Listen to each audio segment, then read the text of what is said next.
আসসালামু আলাইকুম my dear learner, তোমরা সবাই কেমন আছো? আশা করি তোমরা সবাই ভালো আছো এবং প্রতিদিন স্পোকেন ইংলিশ প্র্যাকটিস করছো। আজকের এই ভিডিওতে আমরা শিখব ইম্পর্টেন্ট টপিক প্রিপজিশন। এই প্রিপজিশন হচ্ছে আমাদের একটা গ্রামারের ইম্পর্টেন্ট টপিক। টেন্সের পরে পরে আমাদেরকে যেটাই শিখতে হবে সেটা হচ্ছে প্রিপজিশন।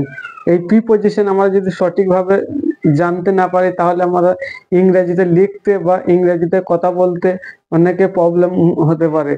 তাই আমরা আজকের ভিডিওতে আমরা প্রিপজিশন সম্পর্কে শিখব। আর এই প্রিপজিশন মেন ক্লাসে যাওয়ার আগে আমরা তোমার দেখতে পাচ্ছ বোর্ডে কিছু সেন্টেন্স রাখা আছে। এই সেন্টেন্স গুলো ট্রান্সলেশন করে পরে আমরা মেন টপিকে ফিরে যাব, তাহলে অনেকটা তোমাদের বুঝতে সুবিধা হবে। প্রথমে দেখো, বানরটি গাছের উপরে আছে, বিড়ালটি টেবিলের নিচে আছে, ছেলেটি স্কুলে যাচ্ছে, সে বর্ধমান বিশ্ববিদ্যালয়ের একজন ছাত্র। এই সেন্টেন্স গুলো প্রথমে আমরা ট্রান্সলেশন করি, তারপরে আমরা মেন ক্লাসে যাব। দেখো, বানরটি গাছের উপরে আছে, দা মাংকি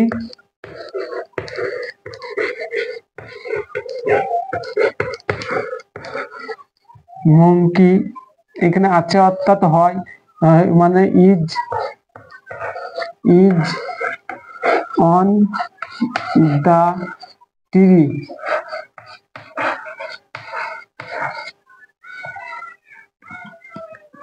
বানরটি গাছের উপরে আছে, the monkey is on the tree.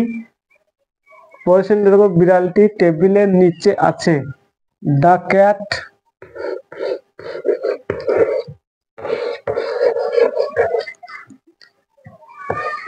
is under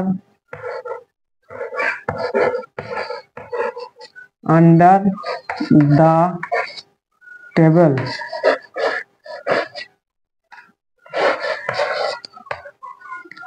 বিড়ালটি টেবিলের নিচে আছে, the cat is under the table. পরের দেখো, ছেলেটি স্কুলে যাচ্ছে,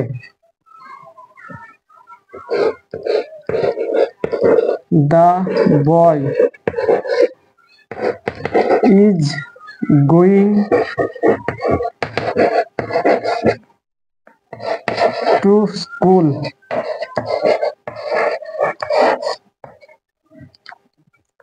সে বর্ধমান বিশ্ববিদ্যালয়ের একজন ছাত্র, he is a student.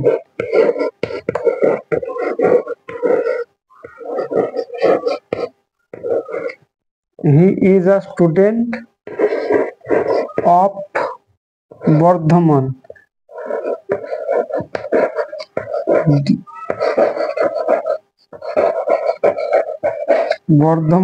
University.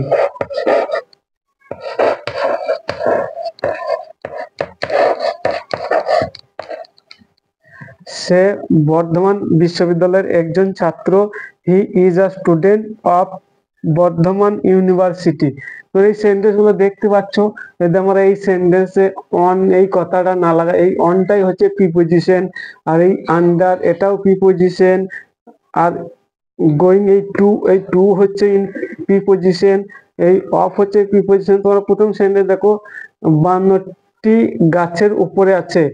এইখানে যদি আমরা এই অন কথাটা না লিখি তাহলে সেন্টেন্সটা কিরকম হবে? দেখো, দা মঙ্কি ইজ, বানরটি হয়, দা ট্রি গাছ, তাহলে কোনো রকম মানেই হচ্ছে না। সেম যদি আমরা এই অনেক জায়গায় আন্ডারটা লিখি তাও এর মিনিংটা চেঞ্জ হয়ে যাবে, the monkey is under the tree, তাও এর মানেটা চেঞ্জ হয়ে যাচ্ছে, বান্দরটি গাছের নিচে আছে, এইরকম অর্থ দিবে। তাহলে তোমরা বুঝতে পারছো আমাদের এই গ্রামারের টেন্সের পরে পরেই সব থেকে যেটা গুরুত্ব হচ্ছে প্রিপজিশন।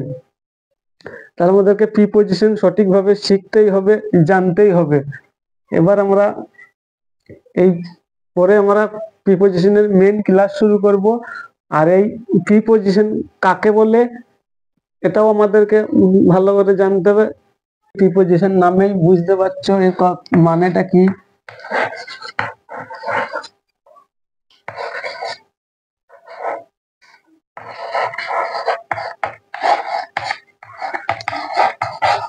এই প্রিপজিশন, এই প্রি অর্থাৎ হচ্ছে আগে বা পূর্বে, আগে অথবা পূর্বে, এই পজিশন অর্থ হচ্ছে অবস্থান। তাহলে তোমরা এই নামেই বুঝতে পারছো প্রিপজিশন কথাটার অর্থ কি। পি কথার অর্থ হচ্ছে আগে বা পূর্বে, আর পজিশন কথার অর্থ হচ্ছে অবস্থান। তাহলে আমার যে প্রথমে চারটে সেন্টেন্স নিয়ে হচ্ছে, সেই চারটি সেন্টেন্স দেখো, যেখানে বলেছিলাম বান্দরটি গাছের উপরে আছে, দা মঙ্কি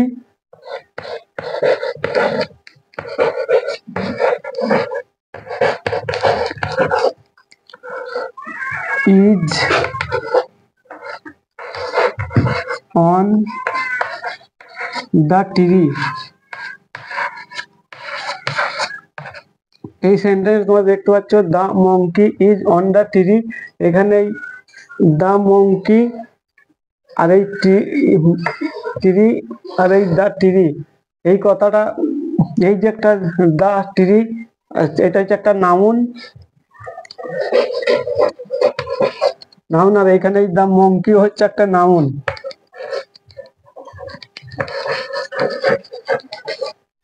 তাহলে প্রিপজিশন কাকে বলে? যে ওয়ার্ড অন্য কোনো একটি নাউন বা প্রোনাউনের পূর্বে বসে অন্য কোনো ওয়ার্ডের সঙ্গে সম্পর্ক অর্থাৎ রিলেশন স্থাপন করে তাকেই প্রিপজিশন বলে। এখানে তোমরা দেখতেই পাচ্ছ এই প্রিপজিশন একটা ওয়ার্ড, মানে যে ওয়ার্ড কোনো নাউন বা প্রোনাউনের পূর্বে বসে, এখানে দেখতে পাচ্ছ যা ট্রি একটা গাছ, এর আগে বসেছে পূর্বে বসেছে, এবং অন্য একটা ওয়ার্ড দা মাঙ্কি এর সঙ্গে যে একটা কানেকশন বা সম্পর্ক সৃষ্টি করেছে এবং সৃষ্টি করে একটা সেন্টেন্স তৈরি করে, তাকেই প্রিপজিশন বলে। তাহলে এইখানে তোমরা এই সেন্টেন্সে বুঝতেই পারছো এই অন প্রিপজিশনটাই এই দা ট্রি আর দা মাঙ্কি এই দুজনের সঙ্গে একটা সম্পর্ক অর্থাৎ কানেকশন সৃষ্টি করে সেন্টেন্সটা তৈরি হয়েছে। আশা করি তোমরা এতক্ষণ বুঝতে পারলে। এবার আমরা একটা মজার ছলে একটা বৃত্তের মাধ্যমে এই প্রিপজিশন গুলার ব্যবহার দেখবো। এর মধ্যে একটা বৃত্ত দেখতে পাচ্ছ, এই বৃত্তর মাধ্যমে আমরা অর্ধেক প্রিপজিশন 50% প্রিপজিশন কভার করে নেবো, বাকি 50% তোমাদেরকে এক্সাম্পল মাধ্যমে আমি পরে অন্য কোনো ভিডিও বা এই ভিডিও পসিবল হয়তো দেখিয়ে দেবো। তোমার একটা কাজ করবে, তোমরা সবাই খাতা এবং পেন নিয়ে বসে পড়ো আর এইরকম একটা বৃত্ত আঁকো, আর আমি যে যা লিখছি তোমরাও আমার সাথে সাথে লিখতে থাকো। তাহলে তোমরা 50% প্রিপজিশনের ব্যবহার এই ভিডিওতেই শিখে যাবে। প্রথমে তোমরা দেখতে পাচ্ছ যে বোর্ডে লিখেছি অন। প্রথমে দেখো অন, কোনো কিছুর গায়ে লেগে আছে এবং উপরে বোঝাতে এইরকম ক্ষেত্রে আমরা অন এই প্রিপজিশনটা ব্যবহার করি। একটা বৃত্তর গায়ে লেগে আছে, যেমন দেখো বৃত্তর গায়ে লেগে আছে কোনো কিছু, এবং অন যেমন আমরা প্রথমে ভিডিও শুরুতেই দেখেছি যে বানরটি গাছের উপরে আছে, অর্থাৎ গাছের কোনো একটা শাখা পুরো শাখার সাথে লেগে আছে। আর এখন দেখতে পাচ্ছ যে আমার হাতে মার্কার পেনটা আমার হাতের উপরে আছে, তাহলে এই মার্কার পেনটা আমার হাতের উপরে, এখানে কি বলবো, the marker is on my hand. এইভাবে এইরকম ক্ষেত্রে আমরা এই অন ব্যবহার করব উপরে বোঝাতে। আর একটা জিনিস, আর একটা উপর বোঝাতে এই ওভার। এই ওভার দেখো, ওভার এটাও উপরে বোঝায় অনেক গতিশীল অবস্থায়। যেমন যদি বলা হয় বাগানটার উপর দিয়ে পাখিটা উড়ে যাচ্ছে, the bird is flying on over the garden, মানে পাখিটা বাগানের উপর দিয়ে উড়ে যাচ্ছে, এটা কি গতিশীল অবস্থায়। এইটা গতিশীল, গতির মাধ্যমে যাচ্ছে উড়ে কোনো কিছুর উপর দিয়ে, এরকম ক্ষেত্রে আমরা এই ওভার প্রিপজিশনটা ব্যবহার করব। আর দ্বিতীয়টা আরেকটা হচ্ছে উপরে অর্থে, যেমন দেখো অ্যাভব, এটা কি, এটা স্থির, এটা স্থির অবস্থায়। যেমন এখন আমি ভিডিও বানাচ্ছি, আমার মাথার উপরে লাইট গুলা ঝুলছে, স্থির অবস্থায় আছে, ঝুলছে। এই ক্ষেত্রে বলতে পারি the light is hanging above my head. এক্ষেত্রে দেখো আমরা অ্যাবভ ব্যবহার করব স্থির অবস্থায়। আরেকটা দেখো ইনটু, এই ইনটু আমরা কখন ব্যবহার করব, এখানে একটা বিড়াল আছে আর একটা টেবিল আছে, বিড়ালটা বা একটা কুকুর আছে, এরকম ক্ষেত্রে কুকুর এসে দৌড়ে সেই টেবিলের উপরে যে আছড়ে পড়লো, এরকম ক্ষেত্রে আমরা অন টু ব্যবহার করব। তোমরা ধরলে এখানে একটা বিড়াল আছে আর এই যে একটা টেবিল আছে, এইখান থেকে বিড়ালটা দৌড়ে যে এই টেবিলের উপরে আছাড় খেয়ে পড়লো, এরকম ক্ষেত্রে আমরা এই অন টু এর ব্যবহার করব। তারপর দেখো, এই যে কোনো কিছুর মধ্যে মধ্য বরাবর যাওয়া, এক প্রান্ত থেকে আরেক প্রান্ত মধ্য বরাবর মানে মাঝে মাঝে যাওয়া, এক্ষেত্রে আমরা থ্রো বা আরেকটা অ্যাক্রস, এসি অ্যাক্রস এটাও বলতে পারি। এক মাথা থেকে অন্য মাথা মাঝ বরাবর যাকে আমরা থ্রো বা অ্যাক্রস এই ক্ষেত্রে ব্যবহার করতে পারি। তারপর দেখো ইন, ইন মানে ভেতরে বোঝায়। যেমন এখন আমি ভিডিও বানাচ্ছি আমার স্টুডিওর মধ্যে, আমি এখানে ইন ভিতরে আছি, রুমের ভিতরে বা আমি স্টুডিওর ভিতরে আছি। এই ক্ষেত্রে আমরা যদি কেউ হয়তো আমাকে ফোন করলো, জিজ্ঞাসা তুমি কোথায় আছো, I am in my studio, মানে আমি আমার স্টুডিওর মধ্যে আছি। এক্ষেত্রে ইন, এটা ইন বড় জায়গার ক্ষেত্রে। আবার ছোট জায়গা হলে সে মধ্যে বোঝাতে আমরা অ্যাট, এই অ্যাট প্রিপোজিশন ব্যবহার করি। তাহলে বড় জায়গার ক্ষেত্রে ইন এবং ছোট জায়গার ক্ষেত্রে এই অ্যাট ব্যবহার করি। ইনসাইড, এই ভিতরে বোঝাতেও ইনসাইড এইটা ব্যবহার করি। তার পাশে বিসাইড, পাশে যদি বলি আমার বাড়ির পাশে একটা গার্ডেন আছে বা আমার বাড়ির পাশে একটা পুকুর আছে, এরকম ক্ষেত্রে আমরা বিসাইড ব্যবহার করি। যদি বলি there is a pond beside my house, বা there is a garden beside my house, এরকম ক্ষেত্রে আমরা বিসাইড প্রিপোজিশনটা ব্যবহার করব। ইনটু, ইনটু তোমার দেখতে পাচ্ছ, ইনটু মানে গতিশীল অবস্থায় কোনো কিছুর ভিতরে প্রবেশ করা। এখন আমি বৃত্তের বাইরে আছি এবং আমি বৃত্তের ভিতরে ঢুকছি গতিশীল অবস্থায়, এই বৃত্তের ভিতরে ঢুকলাম। এই ক্ষেত্রে আমরা এই ইনটু ব্যবহার করব গতিশীল অবস্থায় কোনো কিছুর মধ্যে ঢোকার ক্ষেত্রে। যদি বলি শিক্ষক মশাই ক্লাসের মধ্যে প্রবেশ করছে, এখানে তো শিক্ষক মশাই হেঁটে একটা গতির মধ্যে ক্লাসে প্রবেশ করছে, এই ক্ষেত্রে আমরা ইনটু ব্যবহার করব। The teacher inter into the class, এরকম ক্ষেত্রে আমরা ইনটু ব্যবহার করব। আর একটা দেখো আউট অফ, এই আউট অফ মানে আমি এখন এই বৃত্তের মধ্যে আছি, দেখো বৃত্তের মধ্যে আছি, এই বৃত্ত থেকে যখন আমি এইখানে এই বেরিয়ে চলে গেলাম, হয়ে গেল আউট অফ। এরকম ক্ষেত্রে আমরা আউট অফ ব্যবহার করি কোনো কিছুর বাইরে যাওয়ার ক্ষেত্রে। এবার দেখো নিচে, আন্ডার, কোনো কিছু নিচে বোঝাতে আন্ডার ব্যবহার করি। তোমরা প্রথমে দেখেছো যে বিড়ালটা টেবিলের নিচে আছে, the cat is under the table, তাহলে কোনো কিছু নিচে বোঝাতে আন্ডার অথবা বিলো, বিলো বোঝাতে পারি। আর বিলোটা কি এত বেশি নিচে না, জাস্ট এই বরাবর গায়ে। যেমন অনেক সময় আমরা শূন্যস্থান পূরণ দেখেছি যে ওখানে এইরকম যে আমাদের দাগ দেওয়া থাকে এবং বলে বিলো দ্য লাইন, মানে লাইনের নিচে লেখো, এরকম প্রশ্ন থাকে। যখন প্রশ্নের ক্ষেত্রে এতটা বোঝাই, বিলো ক্ষেত্রে মানে খুব নিচে না, জাস্ট নিচেই বোঝাই, এই লাইন লাগা আছে লাইনের নিচে, এরকম ক্ষেত্রে আমরা বিলো ব্যবহার করি। তারপরে এসো আমরা দেখবো টু,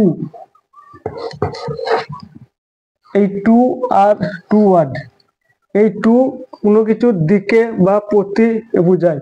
যেমন মনে রাখো দুজন ছাত্র আছে, একজন ভালো ছাত্র আর একজন ছাত্র বদমাইশ একটু। সে ভালো ছাত্রটা তার মাকে বলছে, মা I am going to school, মানে সে স্কুলেই যাচ্ছে, প্রপার জায়গা তার স্কুলে, একটা গন্তব্যে সে পৌঁছাচ্ছে, স্কুলেই যাচ্ছে। একটা বদমাইশ ছেলে আছে, সে তো স্কুলের নাম করে তার মাকে সত্যি কথা বলছে যে স্কুলে যাচ্ছে, কিন্তু স্কুলের নাম করে সেই স্কুলে না দিয়ে কোথাও ফুটবল মাঠে বা সিনেমা হলে এরকম জায়গায় যাবে। সেই ক্ষেত্রে কি বলছে, এই টু ওয়ার্ড বলছি, ছেলেটা কি বলছে, মা I am going to word school, মানে সেই স্কুলের দিকে যাচ্ছে, সেই স্কুলের দিকে যাচ্ছে, স্কুলের দিকে যেতে স্কুলে না যে হয় সে পার্কে চলে গেল, নাই সিনেমা হলে চলে গেল, অথবা সে ফুটবল মাঠে চলে গেল খেলা করতে, এরকম ক্ষেত্রে সে কিন্তু এটা মিথ্যা কথা হচ্ছে। বা আমি কাউকে বলছি আমি বাজারের দিকে যাচ্ছি, আমি বাজারে না যেয়ে বাজারের পাশে কোনো জায়গায় যেতে পারি, I am toward the market. এক্ষেত্রে আমি যে প্রপার বাজারে যাচ্ছি এটা না বাজার করতে, আমি বাজারের দিকে যাচ্ছি, বাজারে না আগে অন্য কোনো জায়গায় যেতে পারি, এরকম ক্ষেত্রে আমরা এই টু ওয়ার্ডের ব্যবহার করি।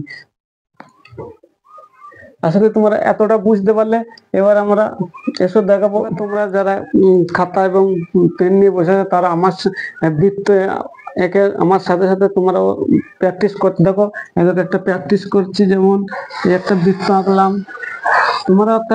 তোমরা খাতায় বৃত্ত আঁকবে।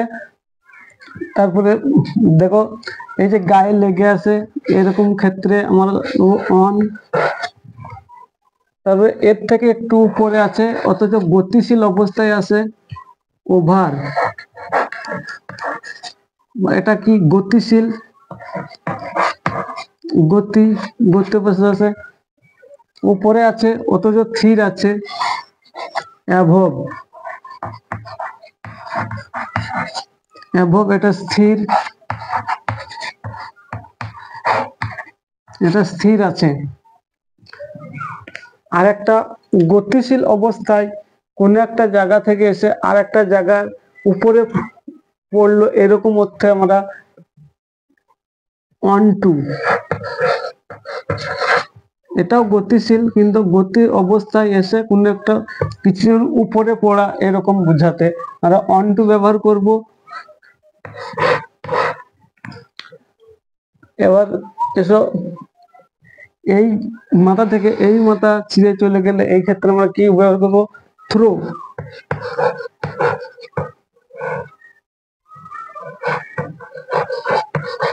থ্রো অথবা অ্যাক্রস,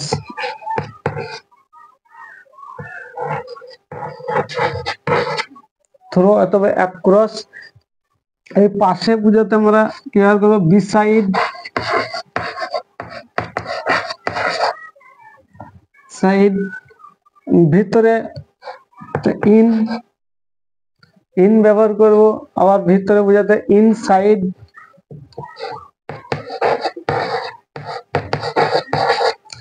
ইন আবার ছোট জায়গা হলে আমরা কি এক ব্যবহার করব ভিতরে বোঝাতে, এবং ছোট জায়গা হলে আমরা এক ব্যবহার করব, এবং বড় জায়গা হলে ইন ব্যবহার করব। এবার এসে আমরা দেখি ইনটু, এই ইনটা আমরা কখন ব্যবহার করব, গতিশীল অবস্থায় কোনো কিছুর মধ্যে প্রবেশ করতে আমরা ইনটু ব্যবহার করব। আউট অফ,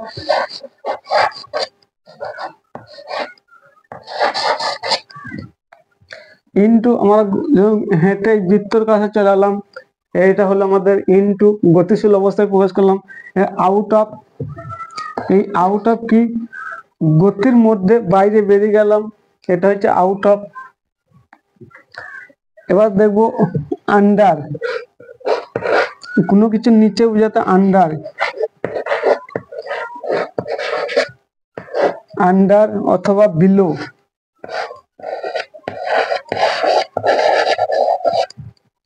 কোনো কিছু নিচে বোঝাতে আন্ডার অথবা বিলো ব্যবহার করো। এবং কোনো কিছুর দিকে, নির্দিষ্ট দিকে যেতে আমরা কি ব্যবহার করবো, টু।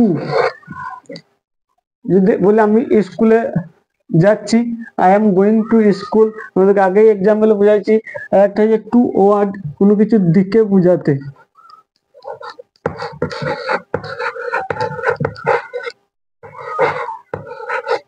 টু ওয়ার্ড, কোনো কিছুর দিকে বুঝাতে এই টু ওয়ার্ড ব্যবহার করি।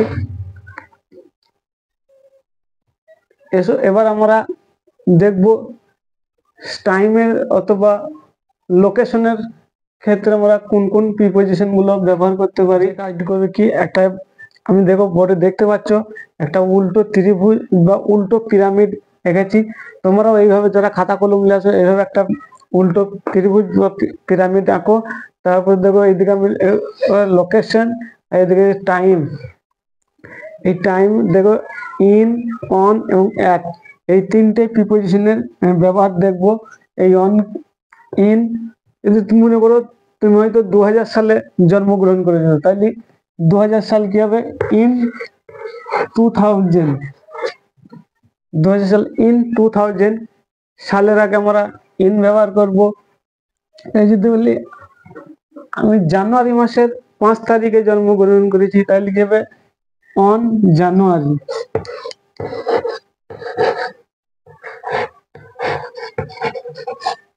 এই ক্ষেত্রে আমরা 5th জানুয়ারি,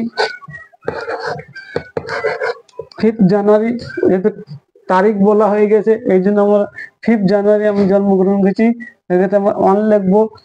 একটা আমাদের তো জন্মগ্রহণের একটা টাইম থাকে, কোন টাইমে জন্মগ্রহণ কি, রাত 10টায়, রাত 11টায়, সকাল 5টায়, কখন জন্মগ্রহণ, এরকম ক্ষেত্রে যদি বলি রাত 10টায় জন্মগ্রহণ করেছি, at 10 PM, at নির্দিষ্ট টাইম, সার্টেন টাইমের আগে আমরা এই অ্যাট প্রিপোজিশন ব্যবহার করি। এবং মাসের ক্ষেত্রে আমরা ইন ব্যবহার করি, কিন্তু এখানে তারিখ বা দিন বলে দেওয়া হবে, এখানে যেহেতু একটা দিন বলে দেওয়া হয়েছে 5th জানুয়ারি, এই ক্ষেত্রে আমরা কি করি? অন ব্যবহার করব। আর সালের আগে ইন ব্যবহার করি। যদি এখানে আমরা এই 5 তারিখ আমরা শুধু জানুয়ারি বলতাম, তাহলে ইন জানুয়ারি হতো।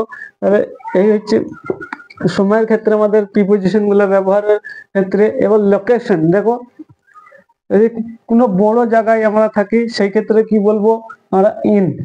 বলি আমি বর্ধমানে আছি, এই একটা বর্ধমান কি একটা বড় শহর, বড় সিটি, এখানে একটা ইন বর্ধমান।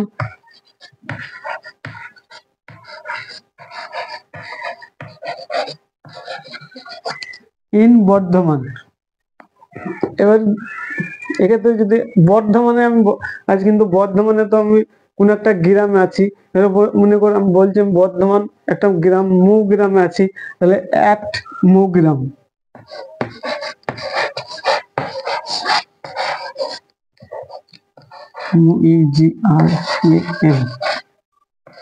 মৌগ্রাম।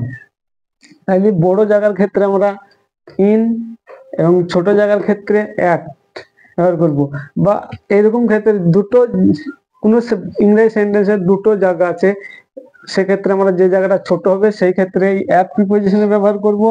আর বড় জায়গার ক্ষেত্রে আমরা এই ইন প্রিপোজিশনে ব্যবহার করব। আশা করি তোমরা এতটা বুঝতে পারলে। আমাদের ভিডিওটাও তো অনেকটাই বড় হয়ে যাচ্ছে, তাহলে আমরা এই প্রত্যেকটা প্রিপোজিশনের ব্যবহার আমরা আলাদা আলাদা করে পরবর্তী কোনো ভিডিওতে শিখবো। এই ভিডিওটা অনেকটাই বড় হয়ে যাবে।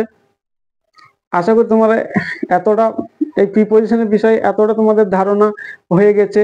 50% প্রিপোজিশন আশা করি আজকে তোমরা শিখেই গেছো, এবং পরের ভিডিওগুলোয় আমরা প্রত্যেকটা প্রিপোজিশনের আলাদা আলাদা করে ব্যবহার তোমাদেরকে দেখাবো। এই ভিডিওটা যদি ভালো লাগে, আর এই ভিডিওটা যদি তোমাদেরকে ভালো লাগে, তাহলে তোমরা কি ভিডিও তাহলে একটা লাইক করে দেবে, আর তোমার বন্ধু রিলেটিভের মধ্যে শেয়ার করতে ভুলো না, যারা ইংরেজি শিখছে। আর আমাদের এই ভিডিও রিলেটেড যদি তোমাদের কোনো প্রশ্ন থাকে, তাহলে কমেন্ট বক্সে কমেন্ট করবে। আর এই চ্যানেলে যারা নতুন এসছো, বা আমাদের পরবর্তী ভিডিওগুলো পাওয়ার জন্য চ্যানেলটা সাবস্ক্রাইব করে পাশে থাকা বেল আইকনটা প্রেস করে দেবে। তাহলে এরপর যখন আমি ভিডিও আপলোড করব, সর্বপ্রথম নোটিফিকেশন তোমাদের কাছে পৌঁছে যাবে। This is all about today. I will be back another video. Keep learning and keep practicing. Thank you for watching this video. Bye bye.